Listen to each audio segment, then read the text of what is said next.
Hello, everybody. I'm Bob Keyser. This is the Son of Man Urantia Project. Today's episode is Chapter 34, Fleeing Through Northern Galilee. Jesus and the 24 apostles and evangelists beached their boats near Caressa and then trekked north to the beautiful park south of Bethsaida Julius to camp for the night. After supper, Jesus gathered everyone around to discuss his plans for their trip through Batanea and northern Galilee to the Phoenician coast. Why do the heathen rage? When they were all settled, Jesus said, "You should all remember what the psalmist said of these times, saying, 'Why do the heathen,' in other words, those people who do not know God, rage and hopelessly plot with the people. The kings of the earth set themselves, and the rulers take counsel against the Lord and his followers, saying, 'Let us break the bonds of mercy in pieces, and let us cast away the cords of love.'"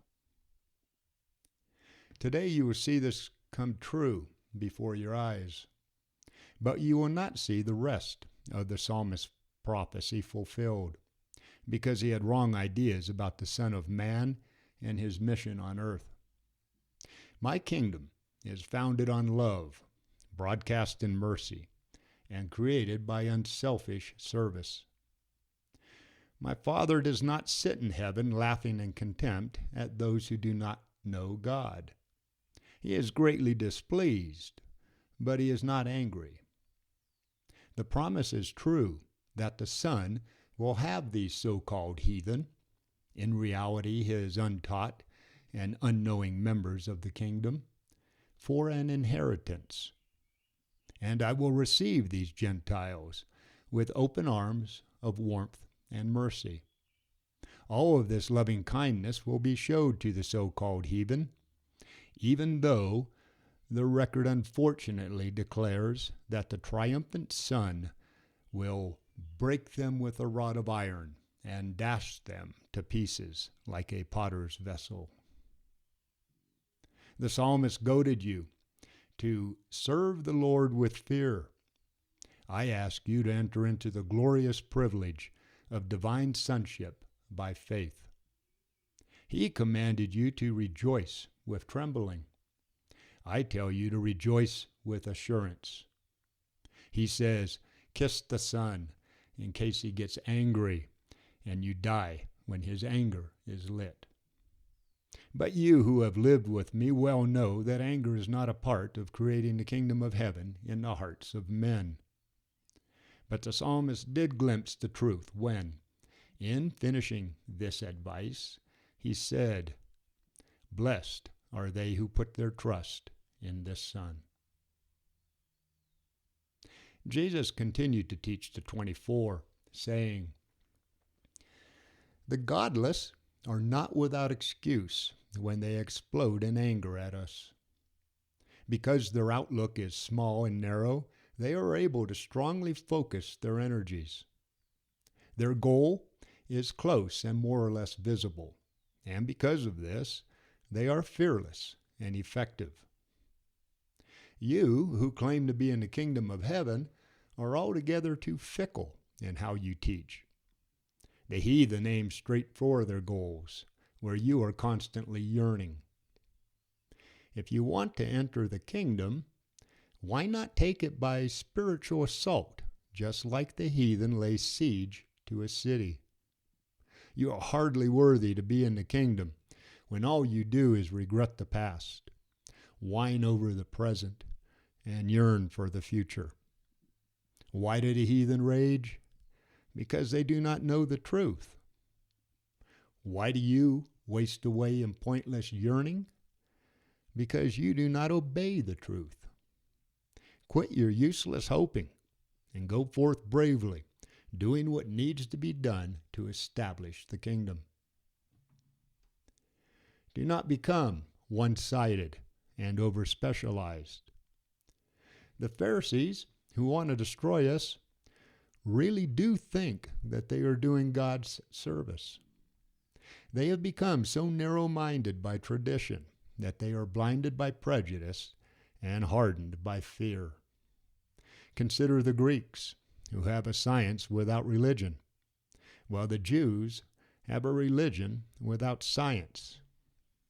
And when men become so misled that they only accept a narrow and confused remnant of the truth, their only hope to be saved is to learn and coordinate greater truth. Let me emphasize this eternal truth. If you are able to coordinate the truth and learn to demonstrate in your lives this beautiful wholeness of righteousness, your fellow men who want what you have will come looking for you. The degree to which people seeking the truth are drawn to you represents the level of your righteousness. The amount to which you have to go to them to get your message across measures in a way your failure to live a whole and righteous life. The evangelist in Chorazin. On Monday morning, May 23rd, Jesus told Peter to take the 12 evangelists and go over to Chorazin. Jesus and the other 11 apostles then left for Caesarea Philippi. They followed the Jordan to the Damascus-Capernaum road, and then they continued northeast on it until they took the junction to Caesarea Philippi, arriving the next afternoon, Tuesday, May 24th. They stayed there and taught for 2 weeks. Meanwhile, Peter and the evangelist were facing the most unproductive time of their careers, preaching the gospel in Chorazin. Peter had told the 12 evangelists to focus their preaching more on the spiritual truths of the kingdom and to say less about healing and things physical. Because of this, other than a small but earnest group of believers, no one was really interested in what they had to say. Nowhere else in Galilee did they bring in so few new converts. For these 12 men of God, these 2 weeks were nothing less than a baptism by fire. It was their most trying time up to this point in their careers. But with them not having the satisfaction of winning new souls for the kingdom, each of them was better able to take stock of his own soul and its spiritual progress. On Tuesday, June 7th, since no one else was showing interest in the gospel, Peter called his group of evangelists together, and then everyone headed out for Caesarea Philippi. They arrived about noon and spent the entire evening talking about their experiences with the unbelievers in Chorazin. Jesus brought up the parable of the sower again and taught them on the meaning of apparent failure in life. At Caesarea Philippi. During this 2-week stay near Caesarea Philippi, Jesus didn't do any public work. The apostles, though, held many quiet meetings in the city during the evenings, and other believers came out to the camp to talk to Jesus. Again, there were very few new converts. Jesus and the apostles met every day, and they were now more aware that they were entering a new phase in spreading the gospel. They were starting to understand that the kingdom of heaven is not meat and drink, but realizing the spiritual joy of accepting divine sonship. The stay at Caesarea Philippi tested the 11 apostles. They were depressed and missed Peter's enthusiasm. During this period in Jesus' career, it was a great challenge to believe in and follow him. While they made few converts these 2 weeks, they did learn a lot from their daily talks with Jesus. The apostles learned that the Jews were spiritually stagnant and dying because they had crystallized truth into a creed. In other words, when truth becomes a boundary line for self-righteous exclusiveness instead of a signpost for spiritual guidance, those teachings lose their creative life-giving power and ultimately become fossilized. The apostles were learning from Jesus to look at people, human personalities, in terms of their eternal possibilities. They learned that many people can be taught to love an unseen God by first learning to love their brothers that they can see. This understanding added new meaning to the idea of unselfish service for others. And Jesus is saying that, to the extent you did it to the least of my brethren, you did it to me. One of the more important lessons while staying at Caesarea was about the origin of religious traditions and the grave danger of making non-sacred things like common ideas or everyday events sacred. They now knew that true religion was man's heartfelt loyalty to his highest convictions. Jesus warned his followers that if their religious desires were only for material things, that over time, their increasing knowledge of the natural world would gradually replace the supernatural origin of things and ultimately deprive them of their faith in God. But if their desires were based on those things spiritual, man's scientific progress could never disturb their faith in eternal divine realities. They learned that when religion is spiritually motivated, it makes life more worthwhile. Spirituality fills life with purpose. It dignifies life with divine values, and it inspires people to wonderful goals while comforting their souls with sustaining hope. True religion lessens the strain of existence. It releases faith, which promotes spiritual vitality and gives us the courage for daily living and unselfish service. Jesus repeatedly taught his apostles that no civilization could last if it lost the best of its religion. And he never grew tired of warning them about the great danger of putting religious symbols and ceremonies in the place of religious experience. Throughout his life, Jesus was intent on breaking people free from frozen religious traditions and showing them the liberties of divine sonship. On the way to Phoenicia. On Thursday morning, June 9th, David's messengers arrived and updated Jesus with news about the rest of the kingdom. Then, Jesus and the 24 with him left Caesarea Philippi and headed for the Phoenician coast. They took the route through Luz, going around the marsh country, passing the Magdala Mount Lebanon Trail, and then taking a road into Sidon. They arrived the next day, Friday afternoon. Near Luz, the crew took a break for lunch under an overhanging ledge of rock. They had just sat down to eat when Simon Peter asked Jesus, "Master, since the Father in heaven knows all things, and since His Spirit is our support in the establishment of the kingdom of heaven on earth, why is it that we flee from the threats of our enemies?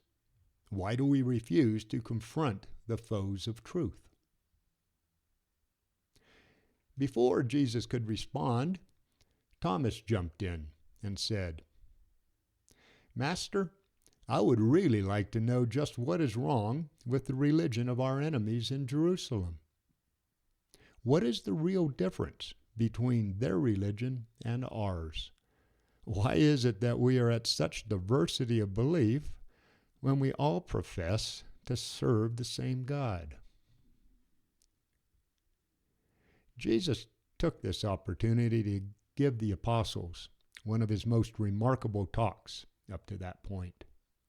He said, "While I would not ignore Peter's question, knowing full well how easy it would be to misunderstand my reasons for avoiding an open clash with the Jews at this time, still it will prove more helpful to all of you if I instead answer Thomas's question. And I will do that when you have all finished your lunch." The talk on true religion.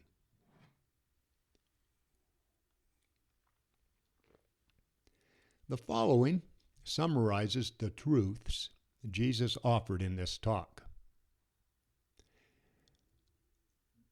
While world religions come from two sources, natural and revealed by God, at any point in time, there will be three forms of religious devotion. One, or the first, primitive religion, the semi-natural and instinctive urge to fear mysterious energies and worship superior forces, chiefly a religion of physical nature, the religion of fear. Second, the religion of civilization, the advancing religious concepts and practices of races becoming more civilized, the religion of the mind, the intellectual religion of rule-based, established tradition. And third, true religion, the religion of revelation, the revelation of supernatural values, a partial insight into eternal realities, a glimpse of the goodness and beauty of the infinite character of the Father in heaven. This is the religion of the Spirit, as demonstrated in human experience.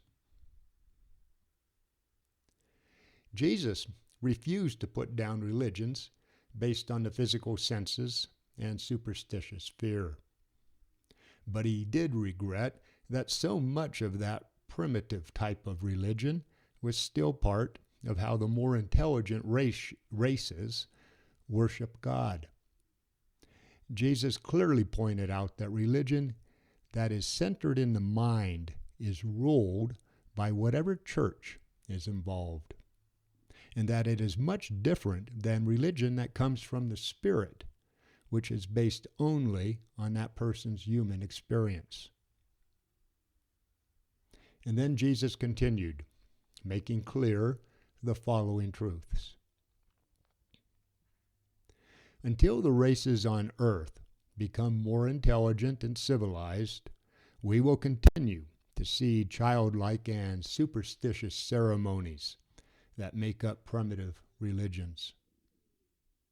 Until more of humanity recognizes higher levels of spiritual experience, a lot of people will prefer to follow authoritarian religions where all they have to do is say that they agree, rather than embracing a spiritually original faith that requires the active participation of a person's mind and soul to meet the hard realities of life as a human being.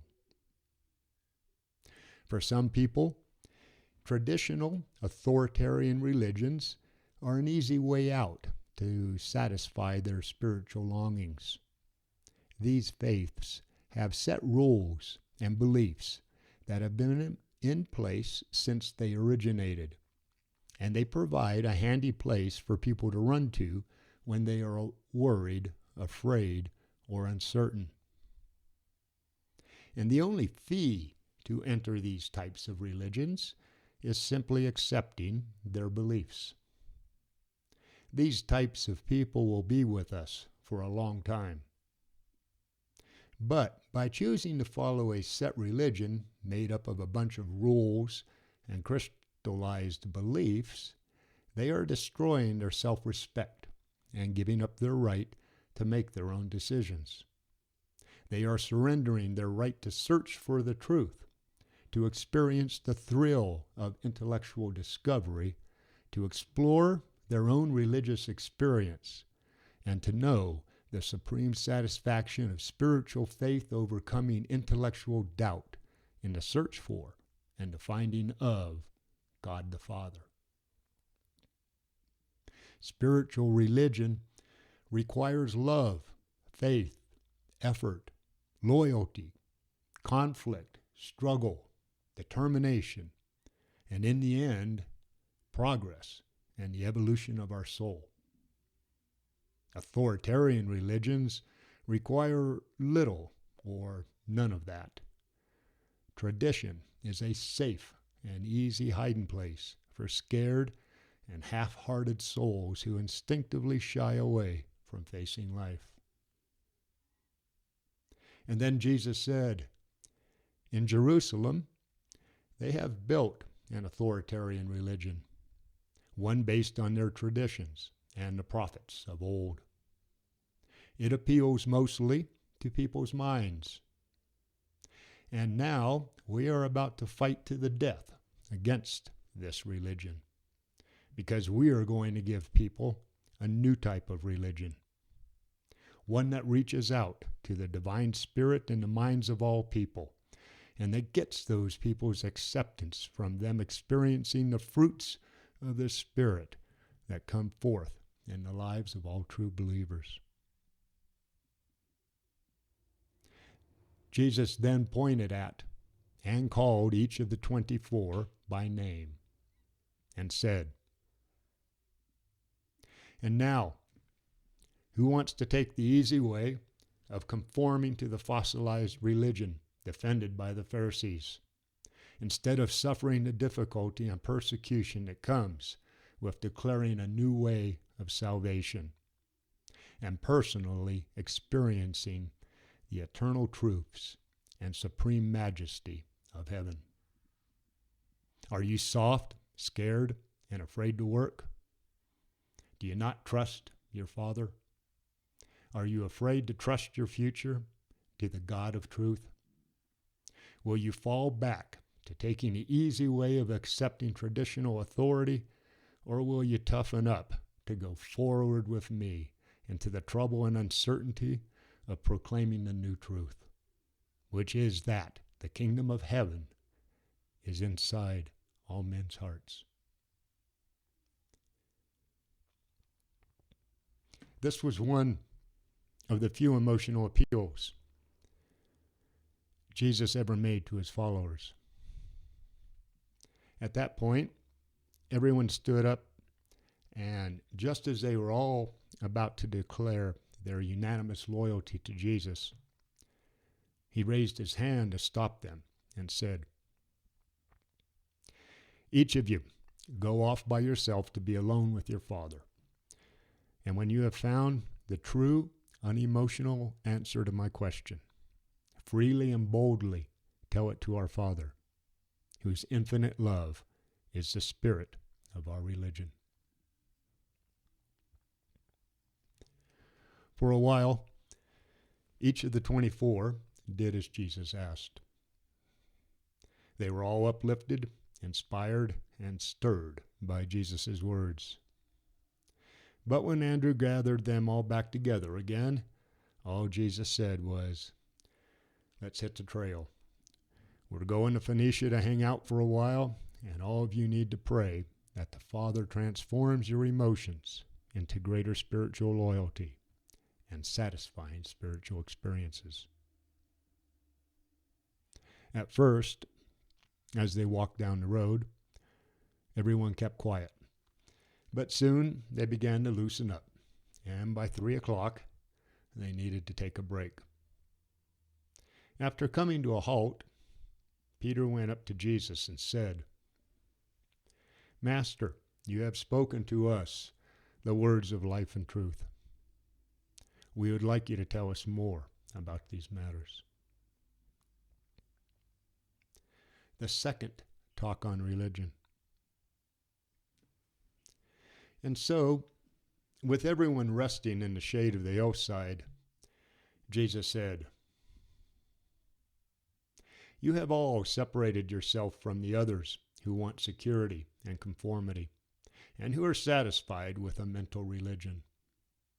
You have left behind the certainty that they get from following their rules for the gifts of adventurous progressive faith. You have dared to go against the bondage of institutional religion and a traditional authority that is now thought to be the Word of God. Yes, our Father did speak through Moses, Elijah, Isaiah, Amos, and Hosea, but it does not mean that he stopped bringing truth to the world. Our Father is no respecter of races or of generations. The truth is not given to one age and then kept from another. Do not make the mistake of calling something human divine, and do not miss the truth that comes to you from other than traditional channels. I have urged you to be born again, to be spiritually reborn. I have brought you out of the darkness of authority and the laziness of tradition into the divine light of making for yourselves the greatest discovery that a human soul can experience, finding God for yourself, in yourself, and of yourself as a result of your own personal experience. And in this way, you go from life to death. And in this way, you go from death to life, from darkness to light, from traditional authority to actually knowing God, and from holding to a faith that you were taught to believe to embracing a new faith that you have earned from actual experience. And this is how you will progress from a mental religion imposed on you by your ancestors to creating in your souls a true and eternal religion based on spiritual experience. Your religion will change from just a belief in traditional authority to a living faith that allows you to know everything that represents the divine spirit of the Father. A religion based in the mind keeps you forever tied to the past, while that religion reborn of the Spirit calls you forward forever into higher and more divine achievements based in spiritual ideals and eternal realities. While strict, rule-based types of religions might give you a sense of security for the moment, that temporary peace of mind will cost you your spiritual freedom. My Father does not expect you to force yourself to believe in things that are unholy, untruthful, or spiritually gross. Nor does he expect you to submit to your own sense of mercy, nor does he expect you to submit your own sense of mercy, truth, and justice to worn-out religious rules and beliefs. But a religion based on spiritual values frees you to follow the truth wherever that spirit may lead you. And who knows, maybe Spirit has something to teach this generation that those in the past have refused to learn. Shame on those false religious teachers who would drag hungry souls back into the dim and distant past and leave them there to become afraid of every new discovery and anxious over every new revelation of truth. The prophet said, "He whose mind stays on God will be kept in perfect peace."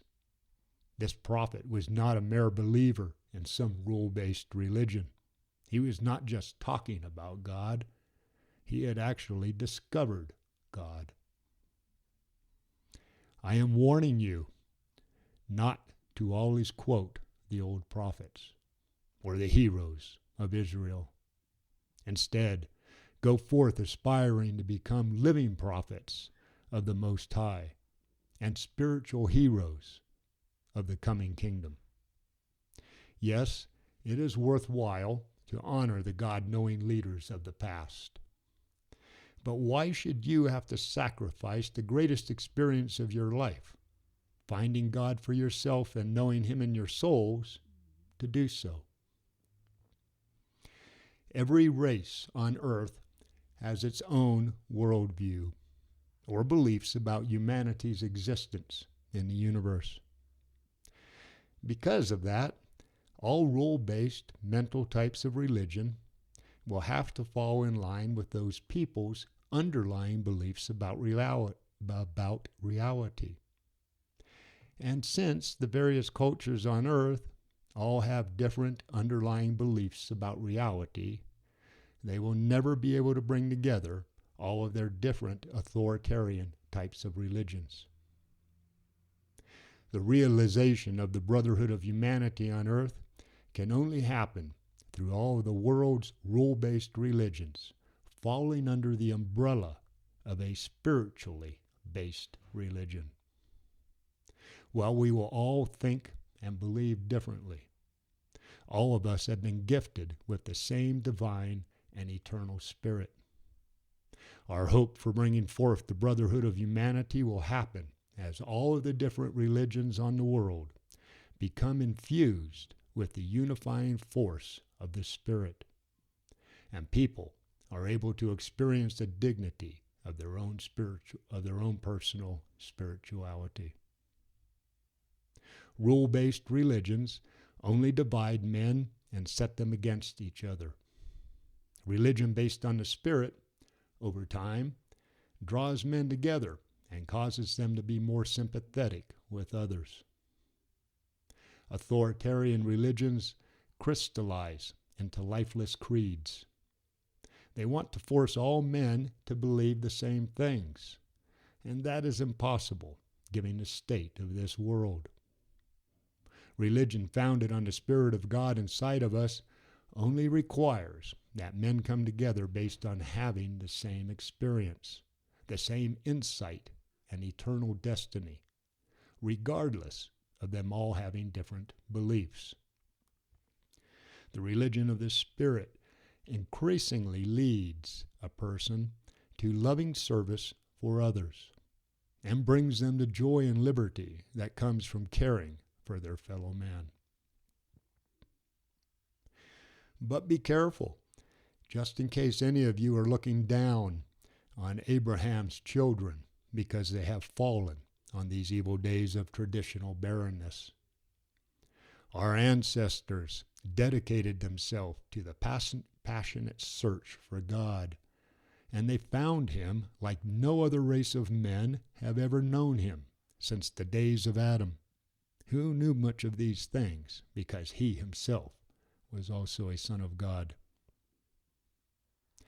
My father has not failed to notice the long, untiring struggle of Israel, ever since the days of Moses, to find God and to know God.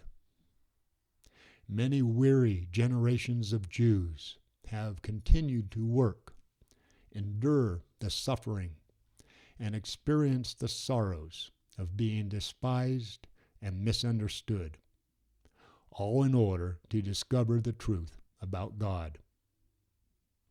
And even with all of the failures Israel has had, our fathers increasingly, from Moses to Amos to Isaiah, revealed to the whole world a clearer and more truthful picture of the eternal God. And this is how the way was prepared for the still greater revelation of the Father that you have been called to share. Never forget that there is only one adventure that is more thrilling than trying to know the will of God, and that is honestly trying to do that divine will. And do not forget that the will of God can be done in any job on earth. People are called to many different professions. For those people who are Spirit-led, in other words, who are bound to the truth, dignified by love, dominated by mercy, and restrained by fairness, all things in their lives are sacred. The Spirit that my Father and I will send into the world is not only the Spirit of truth, but also the spirit of idealistic beauty. You have to stop looking for the Word of God in the old Scriptures. From here on out, those people who are born of the Spirit of God will know the Word of God regardless of where it comes from. Just because something comes to the earth through human channels does not mean that it is not divine truth. Many of your friends accept God in theory, but they do not spiritually realize God. And that is why I keep telling you that the kingdom of heaven is best entered with the spiritual attitude of a sincere child. And this does not mean being ignorant or mentally immature. It means taking on the spiritual simplicity of an easy believing and fully trusting little one. It is not that important to know the fact of God as it is to continually grow in your ability to feel the presence of God. As you begin to find God in your own soul, you will start to see Him in other people's souls, and eventually in all the creatures and creations of a mighty universe. But tell me, what chance does our Father have to show Himself in souls to be a God of supreme loyalties and divine ideals when people give little thought or no time to thinking about these eternal realities? While the mind is not the seat of our spiritual nature, it is definitely the gateway to it. Do not make the mistake of trying to prove to other men that you have found God. You cannot do that. But there are two positive and powerful ways to show that you in fact know God. They are: 1. The fruits of the Spirit of God showing forth in your everyday life. And 2, that because of your felt sense of an eternal God, your entire life plan proves that you have not held back risking everything that you are and that you have to take on the great adventure of finding Him. Now, know this: my Father will always respond to even the faintest flicker of faith.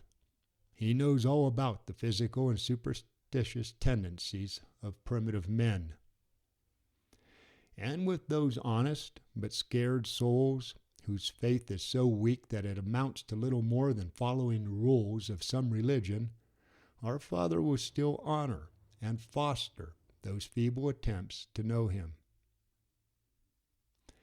But those of you who have been called out of the darkness and into the light are expected to believe with a whole heart and let your faith dominate your body, mind, and spirit.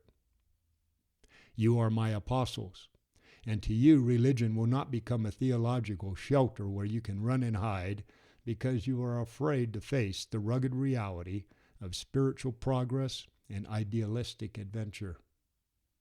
Instead, your religion is enlisting in the eternal adventure of finding God, and through your experience of sonship with God, showing others that He has idealized, dignified, and spiritualized you.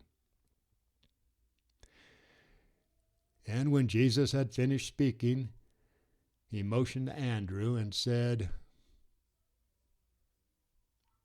pointing over toward Phoenicia, "Let us be on our way." Okay, everyone, that's it for chapter 34, fleeing through northern Galilee. In a few days, we'll have up chapter 35, the stay at Tyre and Sidon.